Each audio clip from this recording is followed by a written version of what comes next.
Hello and welcome to the best football show. I'm in my hotel room here, literally right down the street from Moscone Center here in San Francisco. I'm looking at the skyline of San Francisco here, getting ready for Super Bowl 60.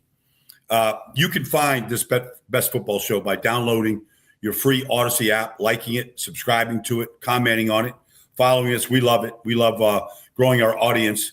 I'm Brian Baldinger at Baldy NFL across all the social media platforms. I just did a big breakdown last night on Von Miller from Super Bowl 50, 2.5 sacks, the MVP, but he made a play in the third quarter of Super Bowl 50 out here at Levi Stadium where he was one-on-one with Jericho Cotchery on a wheel route with no help, and he defended it perfectly.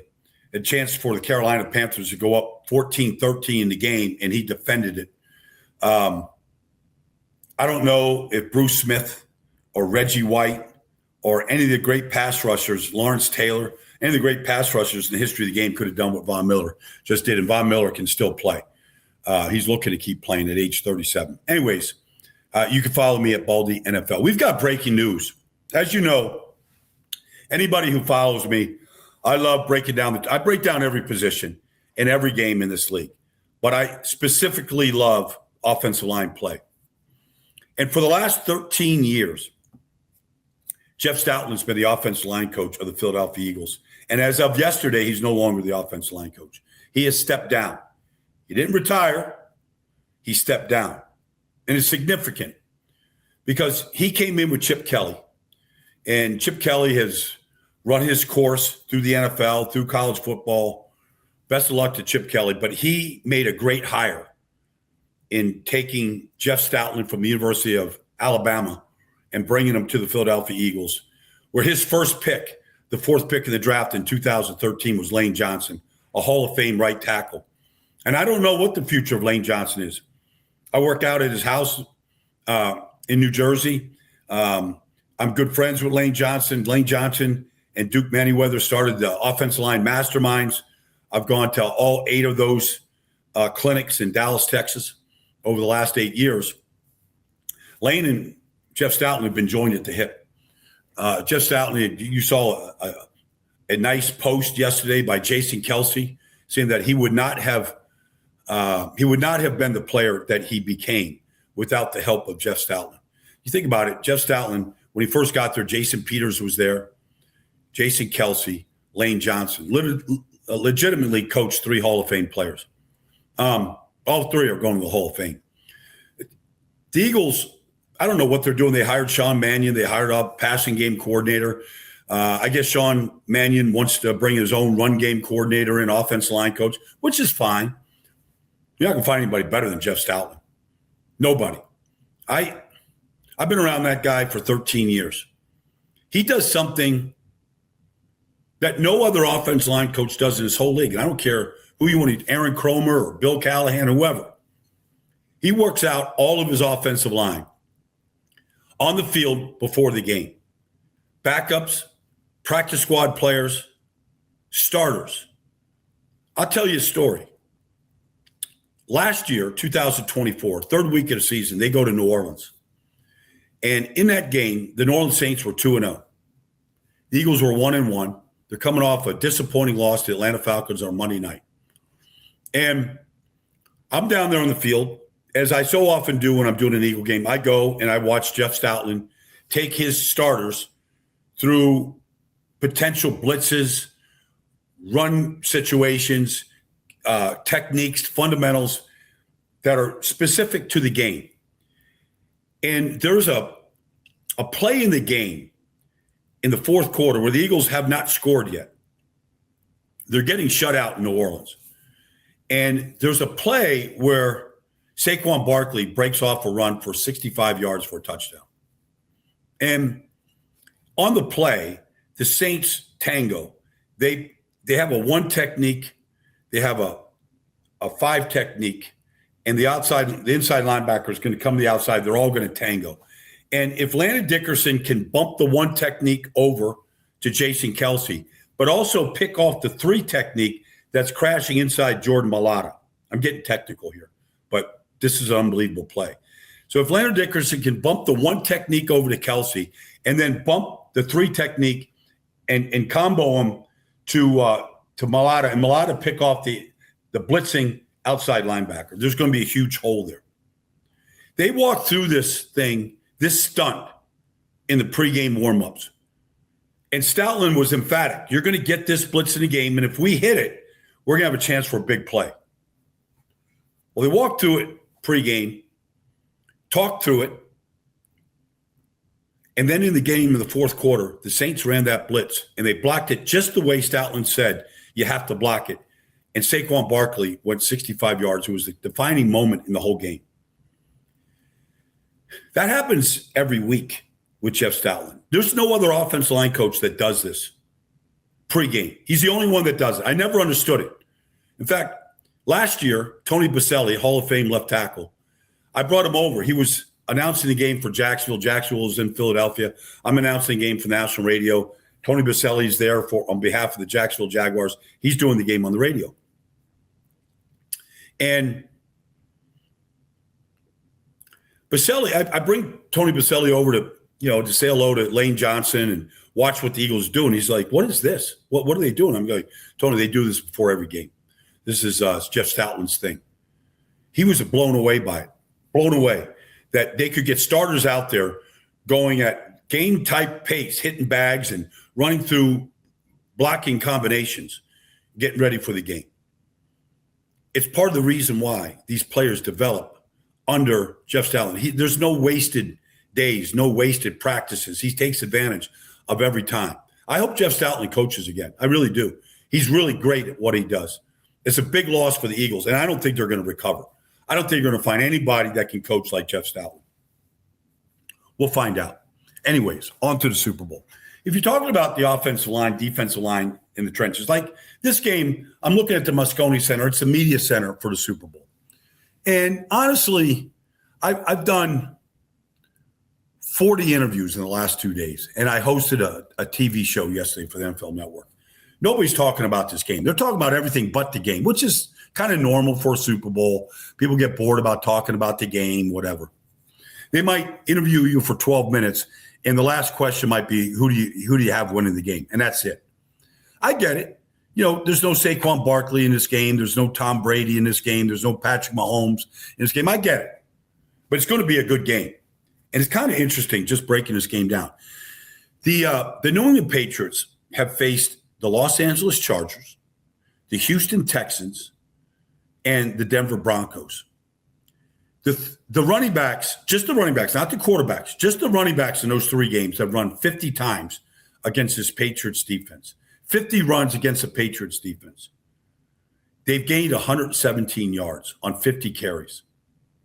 Like, they have completely shut down the run. Conversely, Drake May has accounted for 24 runs, but 8 of those 24 runs have been kneel downs at the end of the games. All right, so technically he's got 16 runs. He's run 16 times. He's run for more yards, 150 yards, for more yards than all the running backs combined against the Patriots defense.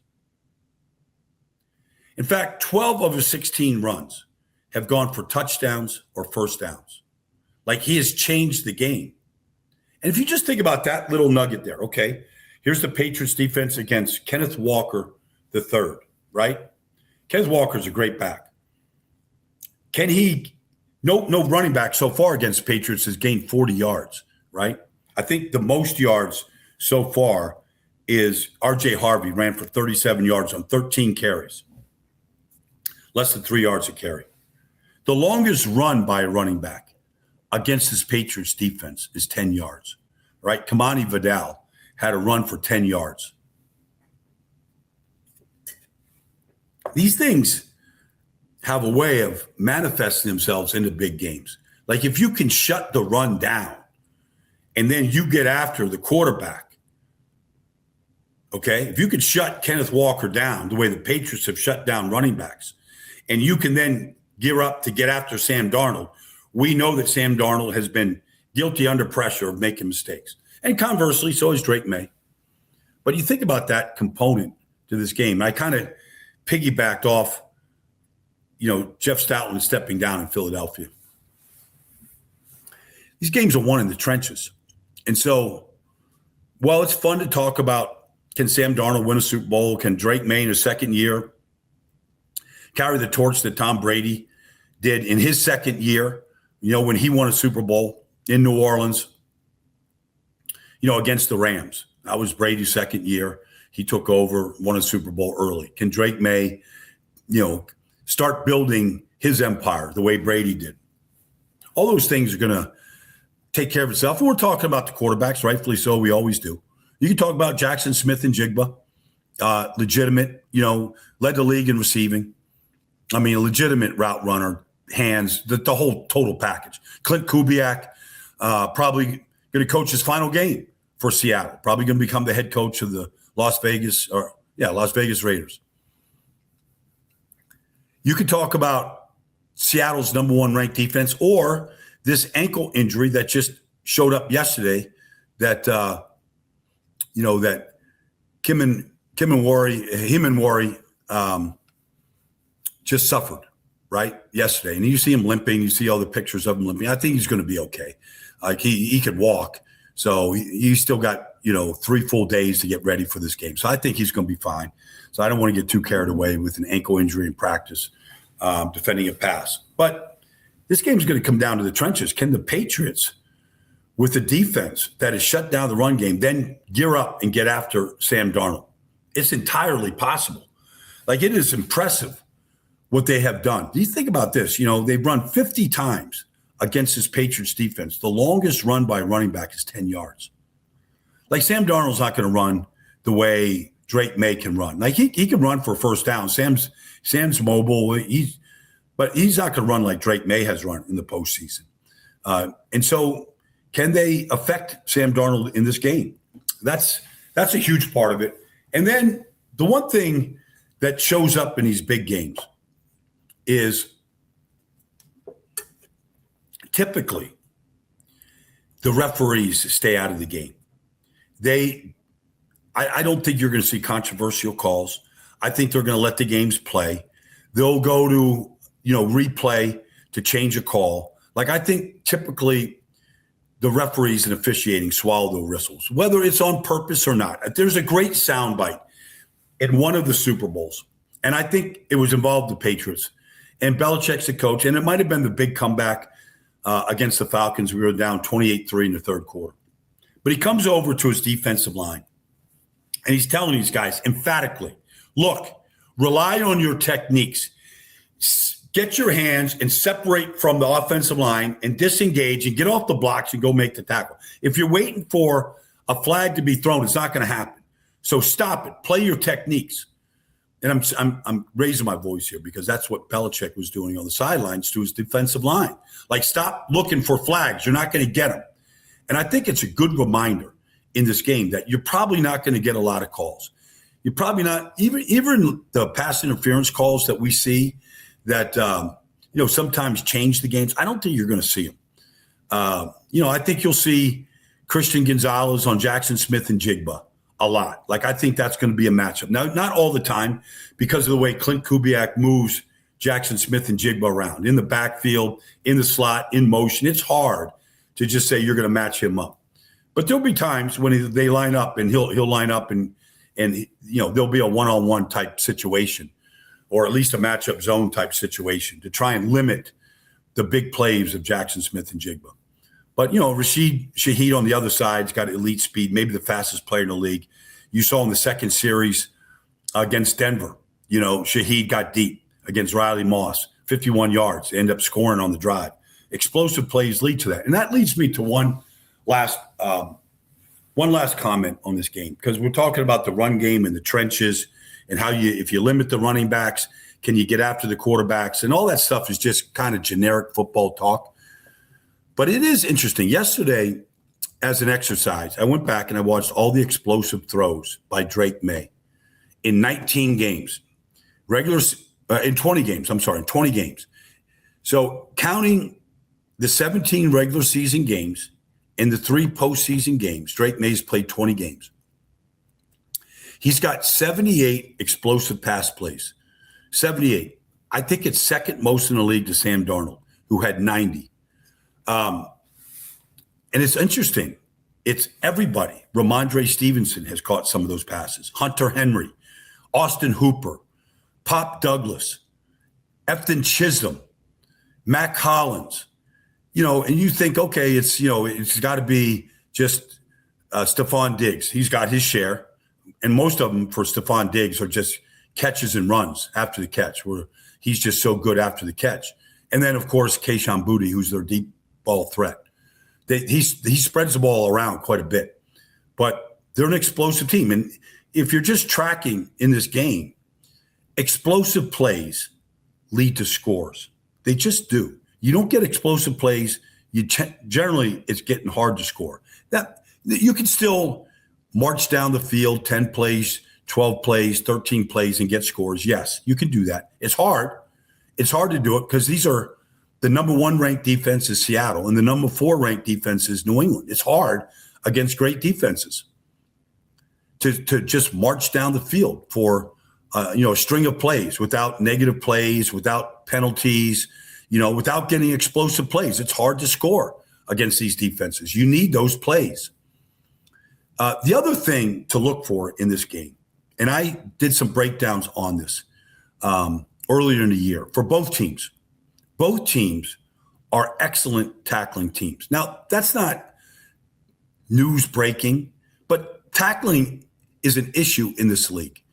These teams are excellent tacklers. You watch Christian Gonzalez, Marcus Jones, Craig Woodson, Carlton Davis, the secondary of the New England Patriots. They're great tacklers. They just are. And likewise, Julian Love and, Devin Witherspoon's as good as tackling corners there is in all of football. Like he was coming out of Illinois. You're not going to see a lot of broken tackles, I don't believe, in this game. I think when these guys with the ball get hit, I think they're going to get tackled. All right. They're just that good. And it's one of the reasons why they're still standing. They're good tackling teams, good fundamental teams. They don't beat themselves. Trying to think, obviously special teams are going to be a factor. They were in the last game. You saw Leonard Taylor, a backup defensive tackle, right, for the New England Patriots, part of their rotation group of tackles. Like he got a finger on a kick of Denver, right? And he affected the kick. And Denver missed a kick. Maybe that's the game-tying tick. Maybe they go to overtime. Like these kind of little things. Leonard Williams has blocked kicks. Himmanwari is blocked a kick this year. Like, special teams are a factor. If Rashid Shaheed, can go the distance with kickoff return. In fact, the first time that Travion Henderson of the Patriots touched the ball this year as a rookie, second-round pick out of Ohio State. As a rookie in preseason, I get it, preseason, he went 100 yards on a kickoff return. Like, these things can affect these games, obviously. Special teams is a big, it's a third of it. So look for that. But I think, the big thing is the trenches, the tackling, and can you affect the other team's quarterbacks are going to be defining parts of this game. And I'll just start I'll just finish where I started on this Super Bowl 60 rant. The last time the game was played at Levi Field, Von Miller was the MVP and Denver Broncos won the Super Bowl. Peyton Manning was not the story of the game. Von Miller was the story. He forced 2 fumbles. He had 2.5 sacks. He defended a pass against Jericho Cotchery in the end zone that could have tied the score and could have given Carolina the lead at that point in the third quarter. Von Miller was the MVP of this game. Like, it won't surprise me in this game if a defensive player is the MVP of this game. Gonzalez, Chason, like Milton Williams. Like, it won't surprise me that if the winning team MVP is a defensive player, because these teams are led by defenses. So anyways, that's the best football show for today. I will then talk to you after this game, next Monday or Tuesday, after I break this game down at the NFL Network in Los Angeles. That's where we'll do it from. I hope that all I hope is that it's a great game and it keeps us Just like 11 years ago. You think about 11 years ago, these two teams met, and it was in Arizona at University of Phoenix Stadium, whatever they called it back then. And it came down to the final seconds. The Malcolm Butler interception, the end zone against Russell Wilson. A play that evidently Bill Belichick rehearsed all the way up until the day before the game.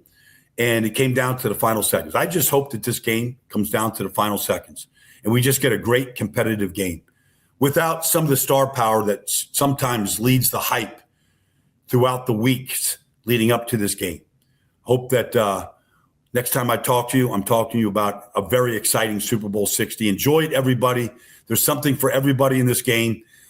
Great talking to you this week. Look forward to getting over the Moscone Center here and doing some interviews and hosting some shows and talking to some of the stars of this league. Thanks for joining me, everybody. This has been Brian Baldinger for the Best Football Show.